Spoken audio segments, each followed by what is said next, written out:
Welcome to Building Better Business by the Numbers. I am your host, Despina. And I'm Theo. We're certified accountants. I run a couple of businesses myself, and we're here to guide you to build a business that actually works for you rather than against you. Each episode will break down the numbers, the strategies, and the systems to building a profitable business simply and practically. So if you're ready to build smarter, scale faster, and create freedom through your business, you're in the right place. Let's get into it. In this episode, we're going to be talking about the importance of team and how to hire correctly so that your business doesn't feel drained and you don't feel drained. A team matters a lot in your business. Without a team, you're going to fall apart very quickly and you can't scale very fast. You can't do everything on your own. Growth demands effort from everyone. And this isn't just for service or product-based businesses. Every business needs a strong team, from hospitality to accounting to tradesmen. Everyone needs a team around them in order to build out right in a way that can help you grow. Now, hiring correctly to build out these teams is extremely important. So what I often suggest, especially if you've never hired out before, I want you to look at the tasks that you want to hire someone for. So list out all of their responsibilities, list out everything that you do in that role so that it makes it easier when you're going out to hire for that role. You've got a list of those core components and what they're going to be doing. Just helps you figure out the job interview, like the job description, all of the things. Yeah. So creating that almost creates the framework of what your team members are going to look like. And at each stage in your business, it's going to be something different. So at the beginning, you might just be looking for admin, because admin is going to take a lot of those minute tasks away from you, you know, sending an email. Someone to answer the phone. Schedule. Yeah. Emails, And although AI can also automate, they can also do the work to help automate these processes. So you're not sitting there doing that yourself. So understanding what each component and what each person is going to be doing for your team and whether that is going to be a contractor or someone who is a full-time employee. Yeah. So again, there's differences in how we hire. It's differences in how we create and build our team. And each part kind of moves a little bit differently as well. So how you engage with them, whether it's in the contractual terms, all of that matters, right? So the hiring process, there are some core principles that we follow, or I follow, 4 to be exact. So the first one is attitude over skill. So culture in business is absolutely everything. You can teach skill, but you cannot teach attitude. I find that if someone has amazing, initiative, they're driven, they've got ambition, they're willing to do the work, even if they don't quite understand or know just yet, they're willing to put in the work to learn, you've got an A player and you can nurture that. And that is going to outweigh attitude any day. Skill any day. Yeah. So your attitude matters. Yeah, so when you're going through the interview process, one of the key things I look to is their attitude. And one of the things I ask whether you're going through a recruiter or their referees, is how were they with everyone else?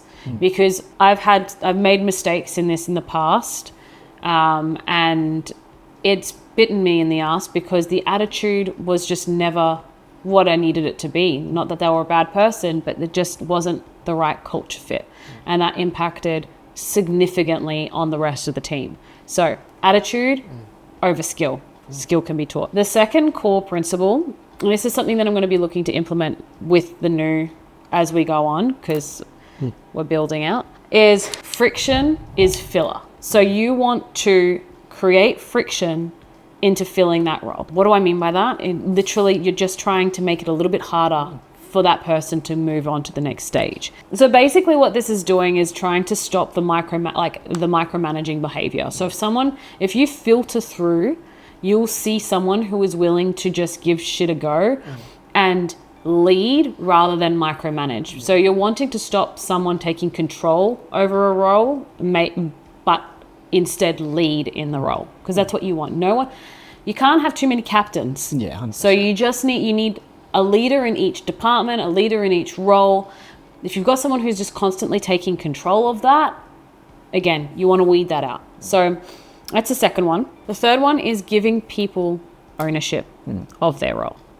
Again, that leads back to not micromanaging. But if you give someone ownership in their role, you will see the changes in that person and in the business in a positive way, because they then know their position.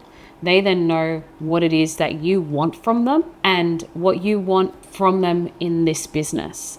And I actually think one of the best things I ever did in business was tell people what it was that tell my team what it was that I was trying to achieve. Because guess what? When you've got a common goal and you know, I really want to achieve this is what I want to do, this is what I'm gunning for, you'll see the people who want to rise up to that and they go, I'm in, let's do this, this is exciting, this is fun. And you will start to see how everything shifts in the business, because all of a sudden you've given them the responsibility for holding that piece and growing that piece. It's really exciting to watch, actually. I love seeing the development in my people. I get excited because it's like, I helped that. It also shows a lot of kind of who wants to grow with you. Yeah. I think with a lot of those kind of giving them ownership of that role, it shows you their skill set, what they're actually able to achieve, and it shows you how much they're willing to learn as well. Like, I think when you give them that ownership, it gives them a chance to step into who they are. Yeah. It lets them show their strengths. It shows you their strengths. And then you can use them in a better way as well. Yeah. So it gives everyone the opportunity to learn. It gives everyone the opportunity to grow, and it gives the business the best chance possible to really achieve what it needs. Yeah, and it actually gives the business the best chance possible to run without you. Because if you're really trying to create a business in the sense of the word, where if you were to step away, it can continue to run without you, that is the best chance of it having.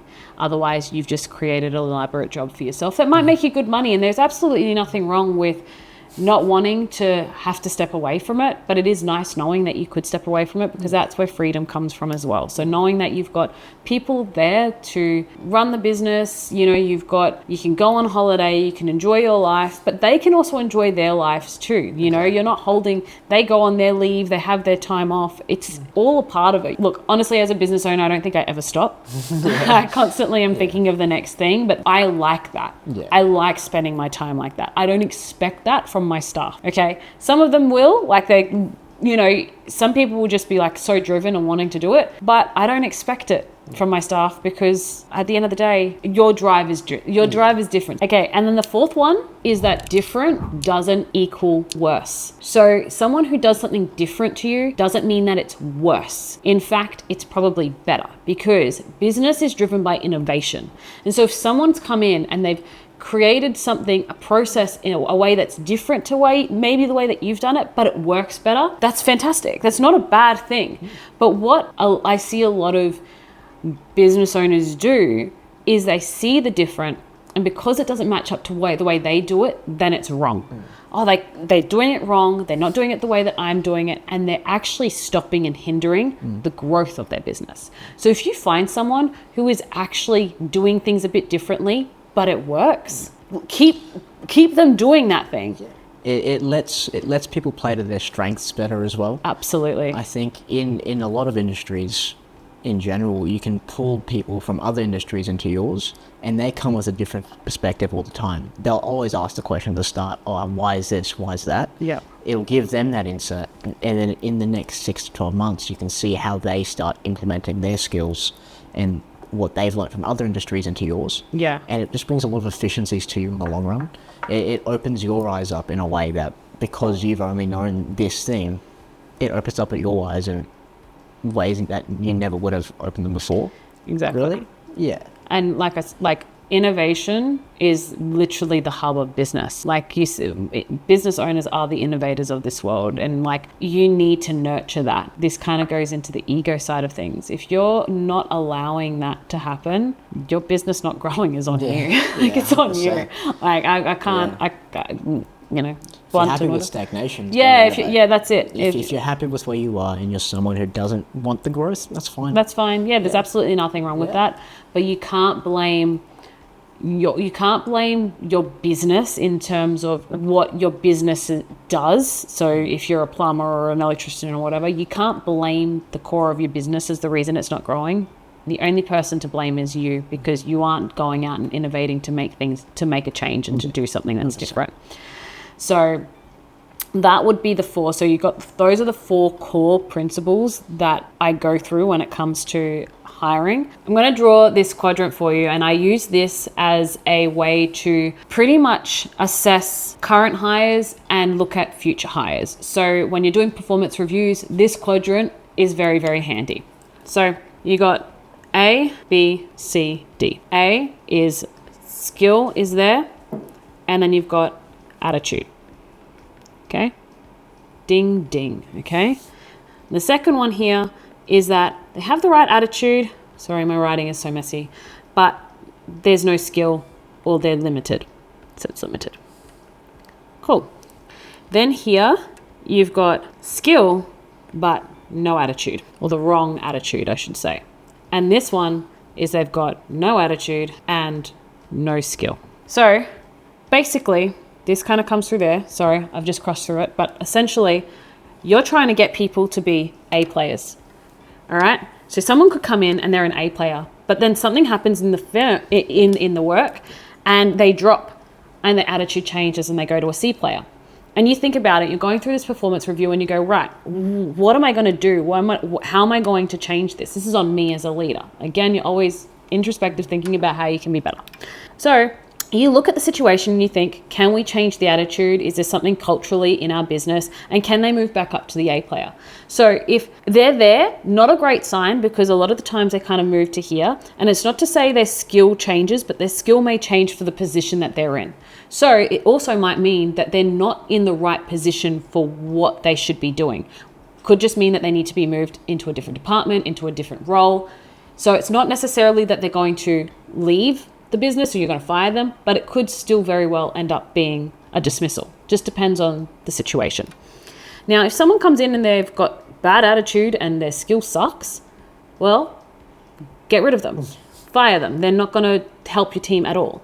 If someone is in the B category, they've got the right attitude, they're ready to go, but their skill is kind of lacking, that can be trained and they can be trained into an A player. But they can easily move to a D or a C if you are not nurturing, if you're not training, if you're not guiding. So this quadrant here has been really, really helpful in figuring out how to keep your players up in this A player category. Again, not a bad place to be if they're B player, if they're willing to put in the work to become an A player.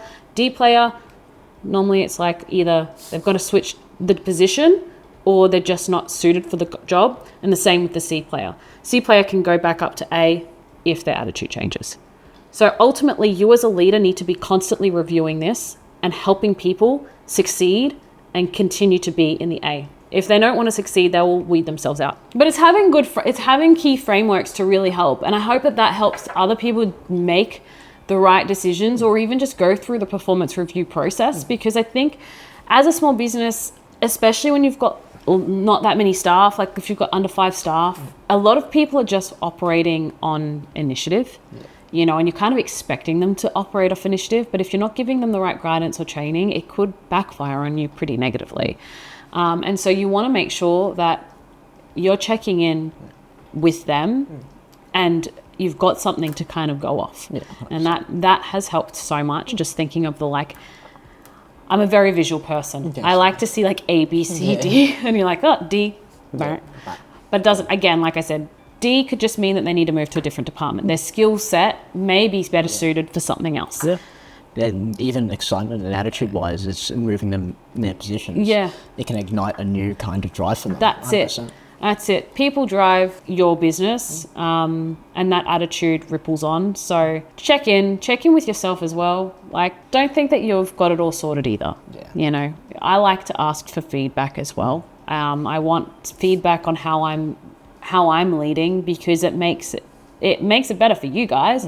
If I'm like, hey, how am I fucking up? I want to know. Yeah. But that's what makes you a good boss, is taking ownership for the shit that you've done wrong. 100%. And being like, well, my bad. Yeah.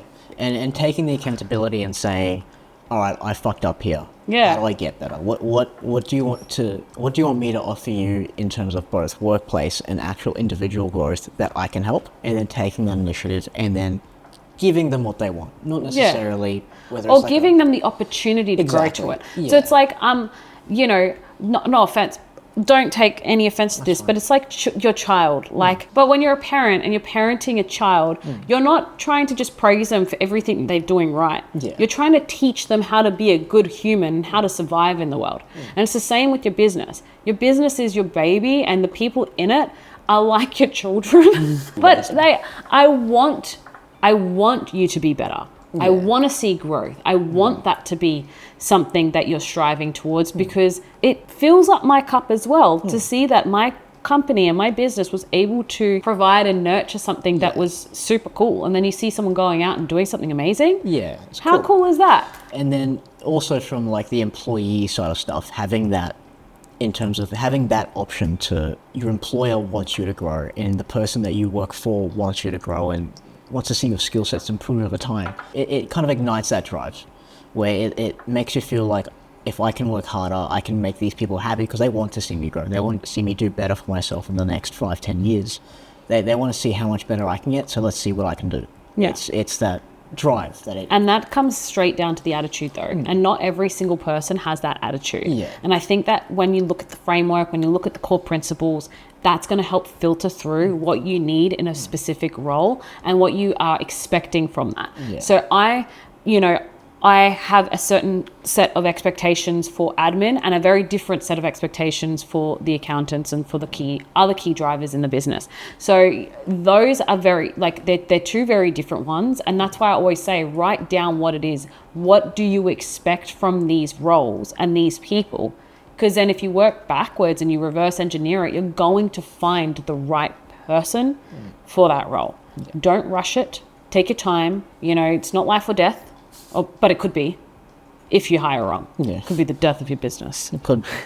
No, because it's reputation too. Yeah, 100%. So if someone's done something and they ruin the rep of your business, that takes a long time to rebuild the brand. I think that's why we see you put so much value on attitude over skill set. Like, I think you find both important. Yeah. But for you, it feels like attitude matters the most. It does. It's what your employees put out to the world. They're the face of your business at the end of the day. They are. They're who people, for example, with the firm, people come in day in, day out, and they see your accountants as well as you. When they feel like the accountant doesn't care, they feel it. Yeah. That's always there. And I think that's why your value of attitude is so important, because it can also lead to better skills. When they want to learn it presents a lot. It does. And you do see it even in the graduates, where if you're leading with the right attitude, they want to increase their skill. You're not telling me that someone comes in fresh off out of uni and goes, oh, I just know everything. I know maybe some people do, but I just know everything. They want to learn. Give them the option to learn. Give them the training. And that's on you as the employer. So you can't expect someone to move into no skill to skill if you haven't provided and facilitated the right processes in order for them to grow. So definitely. The guidance needs to be there just as much as the attitude. So attitude it does from both sides. Yeah, from both sides. If I didn't give two shits about my staff, they'll feel it. Yeah, 100%. And then they won't stay very long. They'll be like, okay, I've done my time here. I've gotten some experience. I'm off to the next one. And attitude equals culture, I think. I think that's how and if the culture of your business is the culture of your business is driven by the attitude of your people. 100%. But something that we haven't also talked about with attitude is how it impacts the business internally, where you've got someone who really doesn't care. Say for example, you have an admin person who really just does not care. They're the main, in our business, admin is they're the center point of the business. I think in most businesses, to be honest, because you're that's the face. They're taking the calls, they're booking in the appointments. Exactly. Yeah. When that admin person comes in and they've got no real drive, they don't care, they're just not the most pleasant to be around, and that attitude really is just not to standard. You kind of feel that everywhere in the business, suddenly there's no communication between the accountants or admin and the accountants, and things start slipping through the cracks. Yeah, 100%. That's where you can see a lot of issues in timing, scheduling, and everything really. Work can be lost at that point. Yeah. That's the importance of attitude. Someone who care if a mistake's happened, they'll fix that. And not only that, if they want to improve, everyone in the team can feel it, and that drives that growth there. Absolutely. It's important in making sure that what's happening in the business right now is always getting better. It's even if, say, we're operating well, there's an improvement to be made. The attitude determines how much we can improve over time. Yeah, because their willingness to improve is connected to that. Like admin or anyone that's kind of dealing with the customer's front of, like as the front end, that's customer service. Yeah. That's client relationships. That's someone actually holding on to the client and managing the expectations of not only the client, but also the people that are doing the work and providing the service as a whole. So if that person is not doing or has a poor attitude doing it, as you said, it ripples through. It ripples through to everything. Look, we've had our fair share of not having the right people, but I also think that I always look at it as what could I have done better? And all of these frameworks have helped. Yeah. The more I learn, the more I grow, the more experience that I've had, the easier it gets to finding the right person. Also, the easier it gets to then letting that person go if they're not meeting the criteria. Because you've got 3-month probation, you've got things that you check in on, and if you're doing that correctly, you can actually resolve the issue a lot quicker. You shouldn't have to wait until the 8th month mark. Yeah. And again, these were all my mistakes were trusting everyone was going to just have the right attitude from the start, have the right initiative, the drive, and not having enough checkpoints. So now I've changed that, and there's a lot more checkpoints. I want to make sure that I'm driving from a place of how can I make you better? Yeah. You know, because then that just impacts my business better as well. You know, we're making better businesses, guys. That's what it's all about. Yeah, at the end of the day, your team is like your community. If you look after them, they'll look after you, and in tandem, you both grow together. I think that's the main key takeaway. Yeah. Really, the main key principle. Team. I even like saying the word team.